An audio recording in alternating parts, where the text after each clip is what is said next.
آج کے شو میں وفاقی دارالحکومت میں گہما گہمی سیاسی سرگرمیاں عروج پر، ملاقاتوں، زہرانوں اور عشائیوں کا سلسلہ جاری۔ کبھی نہیں کہا کرسی مضبوط ہے، آج نہیں تو کل جانا ہے وزیر اعظم کی تقریر۔ پیٹرولیم مصنوعات کی قیمتوں میں اضافے نے حکومت کے لیے مشکلات کھڑی کر دیں۔ پیٹرولیم مصنوعات کی قیمتوں میں ہوش ربا اضافہ، حکومت اور آئل مارکیٹنگ کمپنیاں مستفید۔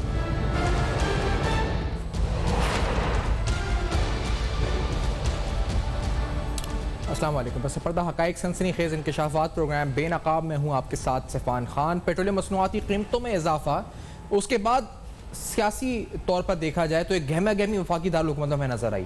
ہم کہہ سکتے ہیں کہ جو سیاسی درجہ حرارت ہے وہ اپنے عروج پر ہے، اور یقینی طور پر ملاقاتیں، زہرانے، عشائیے، احتجاج، اس پر اسمبلی کی تقاریر، وزیر اعظم صاحب کی بھی آج تقریر ہوئی، اس پر بھی گفتگو ہوگی۔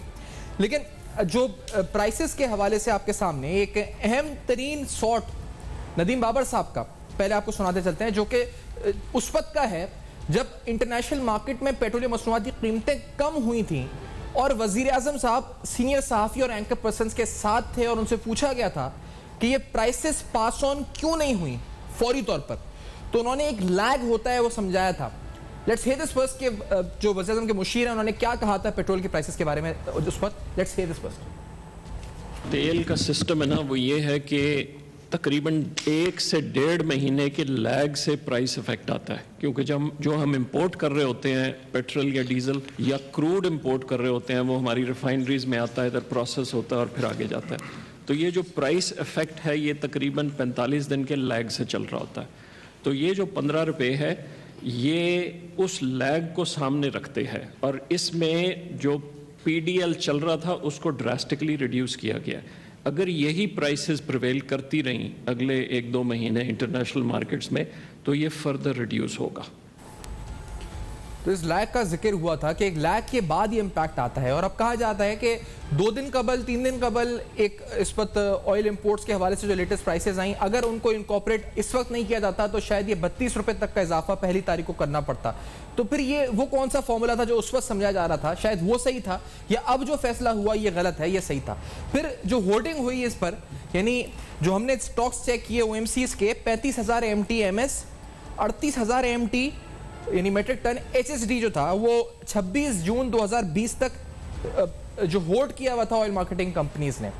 آخرکار یہ جو 26 دن تک ہولڈنگ ہوئی اس پر کوئی ایکشن ہوگا یا نہیں ہوگا؟ ہماری اطلاعات ہیں کہ کوئی کمیٹی اس سلسلے میں تشکیل دی ہے وزیر صاحب نے، جو اس حوالے سے تحقیقات کرے گی کہ کیا وجہ ہے کہ آخرکار یہ جو ہولڈنگ ہوئی اور پیٹرولیم مصنوعات کی قیمتیں جب کم ہوئیں اس کے باوجود پیٹرولیم مصنوعات کی قلت ہو گئی، اور کس نے یہ پورا کرائسس مس ہینڈل کیا؟ اس سے پہلے کہ سیاسی گفتگو کریں، شوکت بسا صاحب کو انٹروڈیوس کرتے ہیں پروگرام میں۔ بسا صاحب، کیا وزیر اعظم نے کوئی آپ کی اطلاعات ہیں، تشکیل ہو گئی ہے کمیٹی یا بن رہی ہے؟ یہ بڑا اہم معاملہ ہے، زیر تنقید بھی آپ ہیں، اب 25 روپے اضافہ عوام میں آپ خود جاتے ہیں، عوامی لیڈر ہیں، کیا کچھ وزیر اعظم صاحب اس ہولڈنگ کے اوپر ایکشن لیں گے جو 25-26 دن آئل مارکیٹنگ کمپنی سے پرائسز جو ہے مینٹین رکھ کے مارکیٹ میں اپنی آنے نہیں دی آؤٹ لیٹس کے اوپر پیٹرول کے اوپر، اس پر کیا ایکشن ہوگا وزیر صاحب؟ سفان، پہلی تو بات آپ کی بات میں ایگری کرتا ہوں کہ جس دن یہ 25 روپے پیٹرول بڑھا تھا تو وہ میرے لیے بھی ایک جھٹکا تھا اور ہم سب کے لیے شوق تھا۔ اس کی وجہ یہ تھی کہ ہماری انڈرسٹینڈنگ یہی تھی کہ انٹرنیشنل مارکیٹ میں پرائس شاید پہلے سے زیادہ کم ہو، لیکن بعد میں جب تفصیلات سامنے آئیں تو وہ بالکل ڈیفرنٹ تھیں، کیونکہ جب مارچ میں پیٹرول خریدا گیا اس وقت $20 پر بیرل پیٹرول لیا جا رہا تھا، لیکن یہی پیٹرول جب 20 جون کو لیا گیا تو وہ پی ایس او نے خریدا $41 پر بیرل میں، تو ظاہر ہے پرائس اس کی ڈبل ہو گئی۔ تو اس میں ہوا اصل میں یہ کہ جب میں خود کہہ رہا ہوں کہ میرے لیے بڑا یہ حیران کن تھا، کیونکہ یکدم پرائسز بڑی تھیں، تو اس میں فوری طور پر فیصلہ اس لیے لینا پڑا۔ یہ بات جو آپ کر رہے ہیں اس کو میں لنک کرتا ہوں کہ جب پرائم منسٹر صاحب نے انٹرنیشنل مارکیٹ میں پرائسز کم ہوئی تھیں تو ان کی یہ ہدایت تھی کہ مکمل طور پر جو اس کا ریلیف ہے وہ عوام کو دیا جائے، حالانکہ اس وقت بھی یہ کہا گیا تھا کہ ہمیں آہستہ آہستہ ریلیف دینا چاہیے، یہ نہ ہو کہ all of sudden international market کے اندر پرائسز بڑھ جائیں تو ہمیں پھر وہ ریورس لینا پڑے. لیکن پرائم منسٹر نے کہا کہ چونکہ جو ریلیف ملا ہے وہ ہمیں پاس آن کرنا چاہیے, وہ کر دیا گیا. تو اس کے بعد جو ذخیرہ اندوز ہیں, جب وہ جو کمپنی تھیں جو وہ حالانکہ پیٹرول پڑا تھا ان کے پاس, چونکہ ان کو لاس آ رہا تھا, ان لوگوں نے پیٹرول کی شارٹیج کر دی. اس کے اوپر آپ نے دیکھا کہ پرائم منسٹر نے فی الفور منسٹر پیٹرولیم اور جو ہمارے آئل اینڈ گیس کے وزیر تھے ان کو ہدایت کی کہ ان کے خلاف کریک ڈاؤن کیا جائے. اس میں پھر جو کمپنیز تھیں ان کے خلاف کارروائی ہوئی, ان کو جرمانے ہوئے, ان کو بلایا گیا, ایف آئی اے کو کہا گیا ان کے خلاف کارروائی کریں. 1 کروڑ روپے کا جرمانہ ہوا, جب 1 کروڑ روپے کا آپ صحیح کہہ رہے ہیں جرمانہ ہوا, لیکن جو منافع ہوا 35,000 ٹن کے اوپر انہوں نے جو قیمتوں میں ڈیفرنشل ہے اس کے حساب سے تو 300 ارب روپے کما لیے. تو یہ اس کا فائدہ کیا ہوا بس صاحب؟ اچھا نہیں دیکھیں نا, میں پھر سیفان آپ کو یہ بات کہہ رہا ہوں کہ جب انٹرنیشنل مارکیٹ میں پرائس کم ہو رہی تھی, تو جب پیٹرول کی قیمت کم ہو رہی تھی, تو اپوزیشن یہ کہہ رہی تھی کہ دیکھیں جی اس میں پرائم منسٹر کا یا موجودہ حکومت کا کیا کمال ہے. ظاہر ہے ہم پیٹرول اور ڈیزل تو باہر سے لیتے ہیں, اس لیے انٹرنیشنل جب آپ کو یاد ہے کہ 40 روپے کا فرق پڑا تھا اور اس طرح 42 روپے کا ڈیزل کا فرق پڑا تھا, تو اس وقت تو یہ, لیکن جب جیسے ہی پرائسز بڑھی انہوں نے کہا یہ حکومت ذمہ دار ہے, یہ پرائم منسٹر ذمہ دار ہے. تو میرا خیال یہ کہتا ہے سیفان, یہ پیٹرول نہ ہمارے ہاں پیدا ہوتا ہے, ہر کسی کو پتہ ہے کہ انٹرنیشنل مارکیٹ سے خریدتے ہیں, لیکن بدقسمتی ہماری یہ ہے کہ ہمارے ہاں ایک مائنڈ سیٹ اور مافیاز اور کارٹلز ایسے موجود ہیں ہر ڈپارٹمنٹ کے اندر, جس کو آپ چھیڑیں تو وہ ہے. مجھے تھوڑا سا بریک کا بس صاحب آ جا رہا ہے, اس کے اندر کیا حالات ہیں سر. یہ مافیاز کا ذکر آج وزیر صاحب نے اپنی تقریر میں بھی کیا ہے, شوگر مافیا کا ذکر کیا ہے, بہت سی اور مافیاز کا ذکر بھی ہوا ہے. اس پروگرام میں اپوزیشن کیا سوچ رہی ہے, بشار صاحب کی بھی پاکستان تحریک انصاف کی حکمت عملی پہ بھی سوال اٹھائیں گے, لیکن پیٹرولیم پرائسز پہ کچھ اور بھی تحقیقات جو ہم نے کی ہے وہ بھی رکھیں گے سامنے. اس بریک کے بعد ہمارے ساتھ رہیے گا.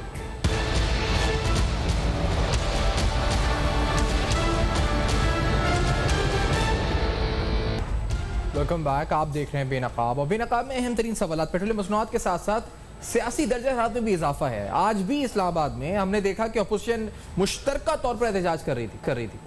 وہاں رہنماؤں نے کیا کہا ہے یہ سناتے ہوئے پاکستان تحریک انصاف کا موقف لیتے ہیں. پہلے کیا کہا ہے, لیٹس ہیئر دس. ان حالات میں حکومت کے جانے کا وقت ٹھہر گیا ہے اور اس کو تیز کرنے کے لیے ہم ہر سطح کے اوپر جو ہے انشاءاللہ تعالی پبلک اوپینین جو ہے وہ موبلائز کریں گے. اس حکومت نے جو بم گرائے ہیں اس کا نتیجہ یہ ہوگا کہ عوام کسی سخت نہیں رہے گی ان کی کہ اس ملک کے لیے کوئی وہ سانس بھی لے سکے. اتنی بیہودہ گفتگو آج تک میں نے قومی اسمبلی میں نہیں سنی, اور افسوس کی بات یہ ہے کہ اسپیکر نے اس کو اجازت دی اور باتیں وہ وزیر کر رہے ہیں جو سر سے پیر تک کرپشن میں ملوث ہیں. آج کون سا محکمہ ہے, کون سا وزیر ہے جو کرپشن میں ملوث نہیں ہے؟ جھوٹ بولنے سے کام نہیں چلے گا, دوسروں پر الزام لگانے سے کام نہیں چلے گا. 2 سال گزر گئے ہیں, کیا آپ ایک کرپشن کے الزام پاکستان مسلم لیگ نون پر لگا سکے؟ یہ ساری گفتگو ہوئی, پھر حکومت کے جانے آنے کے ٹائم پر بات ہونا شروع ہو گئی. بس صاحب کافی جلدی نہیں ہو گیا سلسلہ, 3 سال تو لگتے ہیں, آپ کے تو 2 سال بعد ہی ایسی باتیں شروع ہو گئیں. وزیر صاحب کو بھی کہنا پڑا تقریر میں کرسی آنے جانے والی چیز ہے, آخر چل کیا رہا ہے, کیا حلقوں میں آپ کی کیا بات ہو رہی ہے حکومتی؟ سیفان بھائی اس سوال کا جواب دینے سے پہلے وہ سوال تھوڑا سا رہ گیا تھا, آپ نے کہا تھا کہ پرائم منسٹر نے کوئی پیٹرول بحران کے حوالے سے کوئی کمیٹی بنائی ہے, تو وہ میں آپ کو انفارم کر دیتا ہوں. وہ ڈیفینیٹلی پرائم منسٹر صاحب نے پیٹرول بحران پر ایک کمیٹی بنائی ہے, اور اس کے شہزاد سید قاسم صاحب ہیں, وہ کمیٹی کے سربراہ ہوں گے. اور کمیٹی کا جو مینڈیٹ کمیٹی کو دیا گیا ہے, ایک تو آئل کمپنیوں نے جو ذخیرہ اندوزی کی, اور دوسرا پیٹرول پمپ نے جو ذخیرہ اندوزی کی, اس کے اوپر ایک مفصل رپورٹ جو ہے وہ پرائم منسٹر کو پیش کی جائے گی. اور 10 جولائی کی ڈیڈ لائن, آپ نے ابھی جو سوال کیا, دیکھیں 10 جولائی کی ڈیڈ لائن پہ اپوزیشن جو ہوتی ہے نا, یہ کمیٹی 10 جولائی تک ڈیڈ لائن بھی دی ہے, 10 جولائی تک رپورٹ سبمٹ کرے گی. اور دوسرا اس میں یہ بھی ہے کہ اوگرا میں جو معاملات رپورٹس آئیں ان کو بھی ٹیک اپ کرے گی. اسی طرح جو پیٹرول میں قیمت بڑھی ہے اس کے اثرات پر زیادہ لے گی, پورا مینڈیٹ دیا گیا ہے. اچھا سیفان بھائی, یہ جو آپ نے ابھی دیکھیں اپوزیشن ظاہر ہے کہ اپوزیشن کا یہی کام ہے کہ اپنے ووٹرز کو، اپنی کانسٹیچوئنسی کو، اپنے لوگوں کو انٹیکٹ کرنے کے لیے وہ یہ ایسے میسیجز اور ایسے اشارے دیتے رہتے ہیں. لیکن آپ مجھے ویسے بھی خواہشات اور خوابوں پہ نہ پابندی ہے نہ ٹیکس ہے. آپ کو یاد ہوگا 6 مہینے پہلے یہ تو ہماری حکومت ختم کر کے بیٹھے تھے جب مولانا فضل الرحمان صاحب ایک لے کر آ رہے تھے سمندر یہاں پر ڈی چوک کے اندر. پھر انہوں نے پرائم منسٹر ہاؤس پر قبضہ کرنا تھا اور خان صاحب کو وہاں سے نکالنا تھا. اچھا اس کے بعد ہم چلتے ہیں. آپ ابھی دیکھیں جو بجٹ پاس ہونا تھا اس سے پہلے کیا کیا نہیں کہا گیا کہ یہ بجٹ پاس نہیں ہوگا, ان کے پاس مطلوبہ تعداد نہیں ہے, ان کے اتحادی ناراض ہو گئے ہیں, بلکہ ان کے اپنے لوگ ان کے ساتھ نہیں ہیں.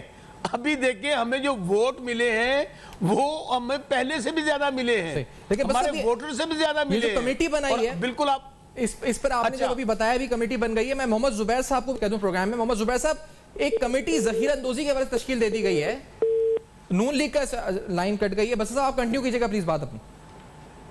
بس صاحب پلیز آپ بتائیے گا کہ آپ جو کہہ رہے ہیں ووٹ کے حوالے سے کمپیریزن بتا دیں. جی سرفان, میں آپ کو یہ عرض کر رہا تھا کہ ابھی آپ دیکھیں کہ جب بجٹ میں ووٹنگ ہوئی ہے ہم نے پہلے سے زیادہ ووٹ حاصل کیے ہیں. ہمارے ووٹ پہلے سے بڑے ہیں اور اپوزیشن کے ووٹ کم ہوئے ہیں, اس کے باوجود کہ ہمارے کچھ اتحادی ہم سے ناراض تھے.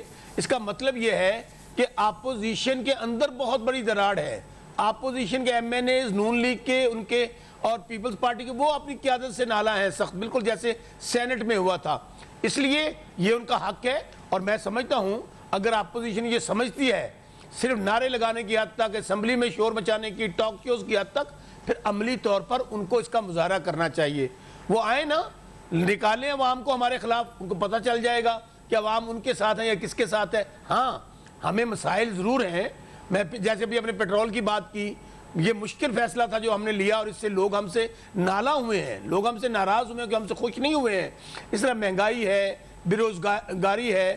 لیکن ایک سیفان آپ دل پر ہاتھ رکھ کے بتائیے, کوئی آپ نے ایسی جماعت دنیا میں دیکھی ہو یا کوئی ایسا لیڈر دیکھا ہو کہ 70 سال کسی ملک کو بنے ہوئے ہو گئے ہوں, وہاں پر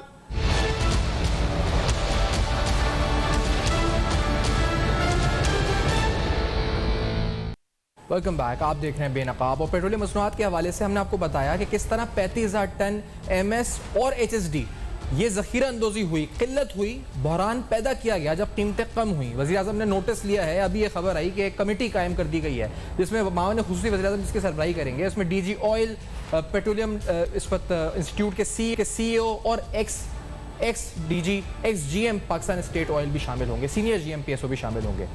10 جولائی کی تاریخ ہے جب تک یہ رپورٹ آئے گی. اب دیکھتے ہیں کیا یہ ایک اور شوگر انکوائری کمیشن کی طرح رپورٹ ہوگی, کیا اس پر ایکشن ہوگا, کیا متعلقہ ذمہ داران کٹہرے میں لائے جائیں گے. اس حوالے سے اور بھی انکشافات اور تحقیقات, مزید تفصیلات آئندہ پروگرامز آپ کے سامنے رکھیں گے. اپنا فیڈ بیک آپ دے سکتے ہیں ہمارے ای میل اور ٹویٹر پہ, آپ کے سامنے یہ سارے ایڈریس فلیش کر رہے ہیں. دیکھتے رہیے گا, اب تک اپنا بہت خیال رکھیے.